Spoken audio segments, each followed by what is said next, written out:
So what's up sa inyo mga kaibigan, and again nandito na naman si DJ Me para sa isang panibagong vlog na kung saan guys magiging maganda yung topic natin for today kasi pag-uusapan natin yung mga content creators na gusto magkaroon ng viewers or audience na galing sa USA.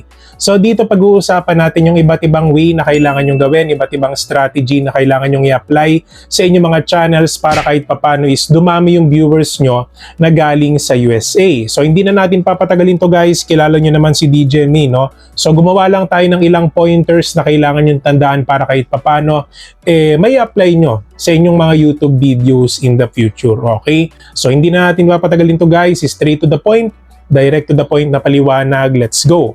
Okay? So, number one guys, wag natin kakalimutan na pumili tayo ng mga topics, syempre na interesado yung mga magiging viewers natin sa USA. So, for example guys, yung technology about AI, no? So, syempre dahil nga time to time nag-i-improve yung ating technology, so syempre alam naman natin ang USA.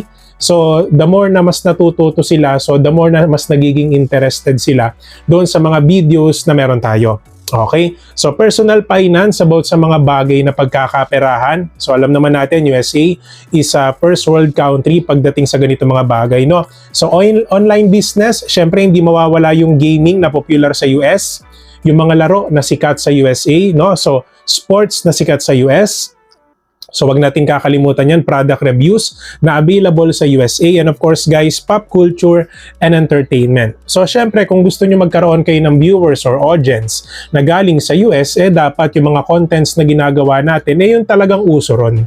Kasi hindi naman tayo pwede gumawa ng content about sa Pilipinas. So, paano tayo magkakaroon ng audience sa ibang bansa? So, dapat relate lahat simula doon sa product, services, simula doon sa entertainment, dapat relate doon sa mga nangyayari sa US, ano yung nagte-trend doon. So para kahit papano is mas maging relate or interested sila or maging mas interesado sila sa mga contents na ginagawa natin. Okay, so dahil doon mas dumadami yung viewers natin sa US. Okay? So kung local Philippine topics ang content, katulad nung sinabi natin kanina, natural na mas maraming Pilipino, no?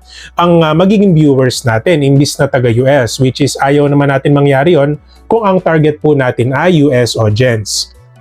Okay? So gumamit ng English. So syempre hindi ka naman magkakaroon ng audience sa US kung hindi ka gagamit ng universal language natin na English. Okay? So, dapat yung titles natin, hangga't maaari, English po yung pag-construct. Okay? So, yung description natin, dapat syempre English, no? And of course, guys, yung spoken English or sabihin natin English yung subtitle. Kung kayo po ay nahihirapan, let's just say na magsalita ng English or gumamit ng English language, pwede naman tayong gumamit ng English subtitle. Pero guys, alam naman natin na mahihirapan talaga tayo magkaroon ng viewers from US kung hindi tayo gagamit ng English language. So dapat, yun po talaga yung una natin pag-aralan kung paano tayo pwede magsalita ng fluent by using the English language. Pero pwede nyo naman subukan kung trip nyo, kung gusto nyo po talaga magkaroon ng audience from US, so why not? Diba? So number 3 guys, mag-upload sa US peak hours. So dito na papasok yung oras. Ano ba yung oras na dapat tayo mag-upload? Yung oras natin sa Pilipinas at dapat tugma doon sa peak hours ng oras sa US kung kailan gising halos lahat ng tao doon. Ano? So for example guys, pwede nyo subukan yung 7 a.m. to 11 a.m. Philippine time. Ayan. So, katumbas ng evening yon sa US. Okay? So, mag-test ng iba't ibang oras at tignan sa analytics. So, pwede po kayong mag-test. Pwede kayong mag-experiment, yung tinatawag natin na trial and error, kung ano ba yung best time na sa tingin nyo na madaming audience from US ang nanonood sa inyo. So, pwede nyo naman po yan i-check sa inyong mga YouTube studio kung anong oras madalas yung viewers nyo na nanonood sa inyo. Okay? So, ganun lang po yun kadali. So, para po makita nyo yun guys, buksan nyo yung YouTube Studio and then doon sa YouTube Analytics, pwede nyo pong i-click yung audience. So, makikita nyo po doon yung oras kung kailan halos lahat ng audience nyo ay online. Hello everyone, especially the live streamers out there. Are you searching for a reliable, safe, fast, and affordable recharge or top-up service? If you're using the Sugo and Chamet apps, I suggest you visit the CocoDP platform. To get a huge discount, use the Cocoin payment method. Don't forget to click the link in the comment section and log in to CocoDP. The CocoDP platform offers plenty of games and live apps that you can choose from. Now, I will teach you how you can buy Chamet Diamonds here on CocoDP. First, enter your UID. Second, choose the package you want to purchase. Third, select the Cocoin payment method to get a bigger discount. Other payment options are also available. Fourth, enter your email address. Final step, click Buy Now. In just a few seconds, you will receive the package you purchased and you can check it directly in your email. So what are you waiting for? Visit CocoDP today. So number 4 guys, gumamit ng US focus keywords. So alam naman natin guys na sa panahon ngayon, may mga content creators na hindi na masyado gumagamit ng keywords, ng tagging, Pero dito guys, nire-recommend pa rin siya. Okay? So for example guys, imbis na ang title mo or yung keywords na ilalagay mo is paano kumita online, so ito yung ilalagay mo doon sa keyword or doon sa tagging. So how to make money online in 2026 or best side hustles for Americans. Okay? Kasi dito, alam naman natin na pag nagsa-search yung mga kaibigan natin na galing sa ibang bansa, syempre English yan, hindi naman Tagalog.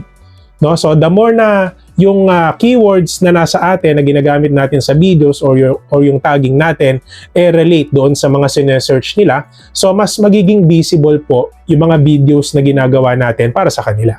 So, mas lumalaki yung chance na talagang ma-discover ng taga-ibang bansa or ng taga-US yung mga videos na ginagawa natin. Okay? So number 5 guys, so pag-aralan ng US competitors, hindi lang yan sa Pilipinas. So meron din po yan lalo na sa US. Mas madami pong content creator sa ibang bansa kaysa sa Pilipinas guys. At based na lang din po yan sa population na meron sila.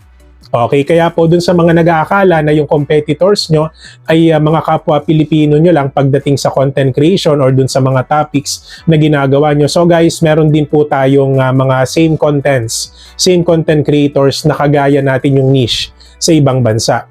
Okay? So para mas malaki yung chance guys na talagang mas ma-discover yung videos nyo ng mga kaibigan natin from USA. So hanapin na malalaking creators sa niche at obserbahan. So yun yung pinakauna nyong gawin guys. Kumbaga, hindi nyo naman totally gagayahin. Parang obserbahan nyo lang yung mga content creators na katulad nyo yung niche para magkaroon kayo ng ideas, paano ba nila ginagawa yung video, paano nila pinoproduce yung videos na meron sila. Okay? Mula doon sa title ng video, okay? Mula doon sa thumbnail style, paano ba sila gumawa ng thumbnails? So, video length, gaano ba kadalas kahaba yung mga videos na ginagawa nila? So, editing pace, paano ba sila gumawa ng transition, yung pacing ng videos nila? So, para makakuha kayo ng strategy pagdating sa hooks. Okay? So, topics na paulit-ulit na lang ang ginagawa. Kasi, minsan sa isang YouTube channel, meron silang isang niche or isang topic roon na talagang dun lang umiikot. Okay, parang sa atin YouTube tips. So, nagbibigay ako sa inyo ng tips and at the same time, umiikot lang tayo doon. So, monetization, affiliate marketing, ayan, so YouTube channel growth. So, para kahit paano hindi tayo naubusan ng content. So, dapat guys, i-apply nyo din po yan doon sa mga contents nyo na gagawin nyo para sa kanila. Okay? So, yon, hindi para kopyahin So, kumbaga, ang ibig ko sabihin dito guys, para obserbahan. Hindi totally kokopyahin nyo yung content na meron sila. So, kukuha lang kayo ng idea para pagka nakagawa na kayo or nandun na kayo sa proseso ng paggawa ng content, especially para sa kanila, hindi na kayo mahirapan. Hindi na kayo mahirapan or hindi na sila mahirapan na intindihin yung mga contents nyo. At dahil doon, dahil consistent yung mga contents nyo na naintindihan naman, for sure magkakaroon kayo ng mga solid viewers na galing sa USA. Okay? Para malaman nyo din po kung ano yung in-demand sa kanila. Ayan. So number 6 guys, gawing mas malakas ang hook. So nabanggit natin kanina, ano ba yung hook?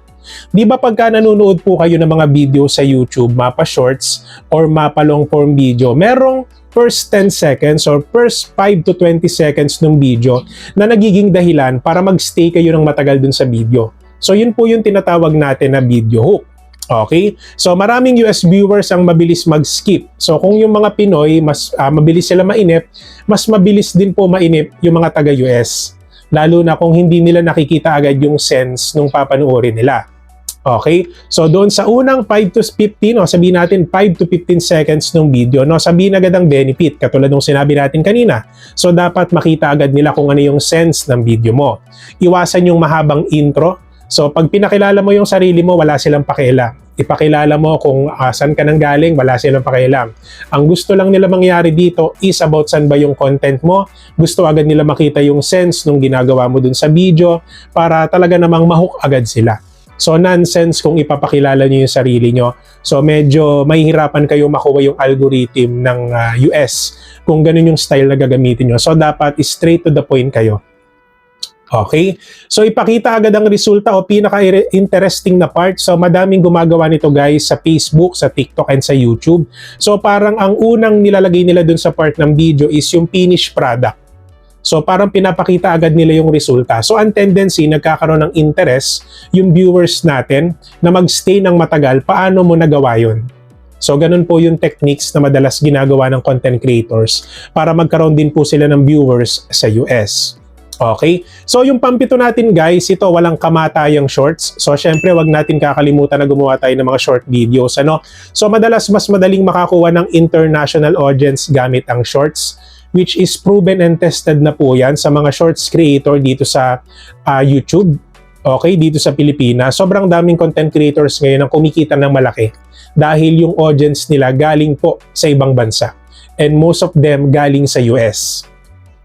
Okay? So strategy sa long form, sabihin natin, one long form video, ayan, so 3 to 10 shorts mula sa parehong content.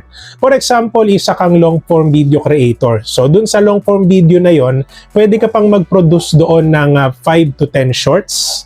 So pwede ka magkaroon ng ganun kadaming shorts pagdating sa pag-recreate natin ng mga video. So kumbaga hindi mo naman totally i-recycle. So parang kukuha ka lang doon ng clips na sa tingin mo magkakaroon ka ng traction sa mga international audience. So nakakatulong din siya para makaakit tayo ng mga bagong US viewers or sabihin natin mga bagong subscribers from US. Okay, so ganun po yun kaganda. Lalo na pagka magiging creative kayo sa pagkuha ng mga clips doon sa mismong video na meron ka. Okay? So number 8 guys, suriin ang geography report. So ito guys, dapat bilang isang content creator, marunong tayo mag-observe. So dapat sinusuri natin yung ating YouTube Studio kasi dito pwede natin makita yan. Okay? So doon sa YouTube Studio, pagdating sa analytics, no? So pumunta kayo doon sa audience at makikita po natin doon yung top geographies na tab. Okay? So kapag nakakita ka ng video na maraming viewers from US, so gumawa ka pa ng mga videos na katulad ng topic na ginawa mo doon. Kasi doon mo makikita yung percentage ng viewers mo, kung ano yung mga videos na pinapanood nila, kung ilang percent yung galing sa bansa na yon. So doon mo lahat yun makikita. So for example, yung video na ito ay madaming US viewers, so try mong gumawa ng content na almost same ng concept ng video na yon or nung shorts na yon. So malaking bagay po yon. Okay? So number 9 guys, iwasan ng mga signal na pang-local. Okay, so kung target mo talaga ang US, so wag masyadong gumamit ng locals lang na hindi maintindihan ng American. So lagi naman natin sinasabi yan guys na pagkagagamit kayo or let's just say gusto nyo magkaroon ng viewers na syempre from US, dapat iwasan natin lahat ng Filipino words, Filipino slang o wordings na sa tingin nyo hindi nila maintindihan. No? So dapat simula doon sa video, from the very start dapat po talaga maintindihan nila or pure English hanggat maaari po yung gagamitin natin.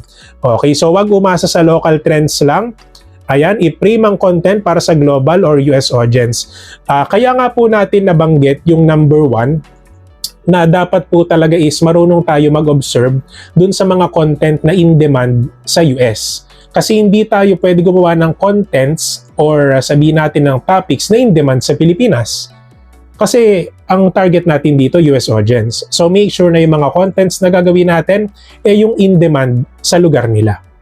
Okay, para mas malaki yung chance na magkaroon tayo ng US audience. Okay, so number 10 guys, last but not the least, so sobrang halaga nito guys, huwag niyong kakalimutan ilista, no? So isipin ang CPM at audience value. So madaming content creators na hindi lang naman ang target magkaroon sila ng viewers. Target din po nila na kumita ng malaki talaga.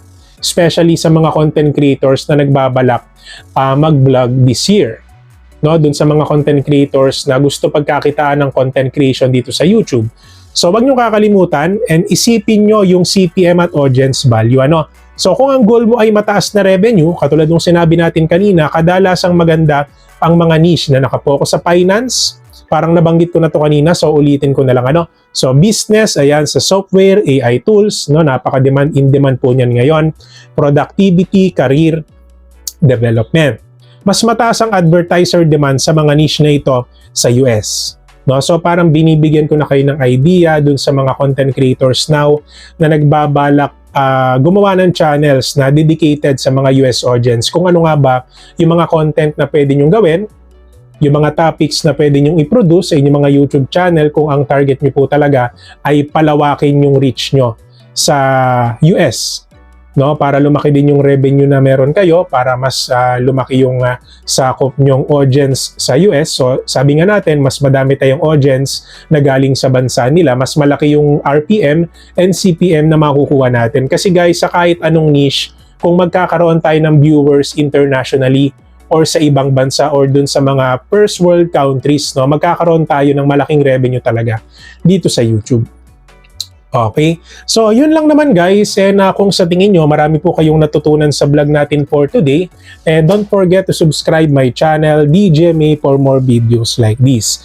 And guys, mega love shoutout po pala sa mga viewers natin na nag-aabang ng vlogs natin daily and weekly. Maraming salamat po sa inyong lahat. And guys, mega love shoutout po pala sa mga DJ May exclusive members na nagpa-member last month and this month, and bilang perks, ipineplex natin sila every end of our video. At meron po silang tinatawag na monthly community post na kung saan every month, ipineplex natin sila sa ating community para mas makilala po sila ng ating mga subscribers and bagong viewers. And kung sa tingin nyo guys, medyo nabitin kayo sa vlog natin for today, so meron tayong iiwan na isang video dito at isang DJ May YouTube Tips playlist na makakatulong sa inyo bilang isang baguhan na content creator dito sa YouTube.